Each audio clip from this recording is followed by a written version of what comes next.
Bismillahirrahmanirrahim. Assalamu alaikum. My name is Hassan and today we are going to set different notification tone for messages and call for different WhatsApp contact. So we are going to assign different call tone or ringtone for different contact and different message notification tone for different contact according to our requirement.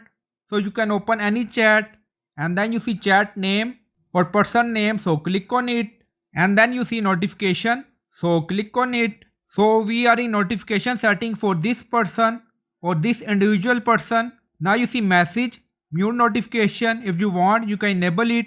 So this setting apply for this contact only on WhatsApp. Now you see notification tone, default, vibrate, and then you see call, ringtone, default. Now click on ringtone. So you can select any and this setting apply for this contact only.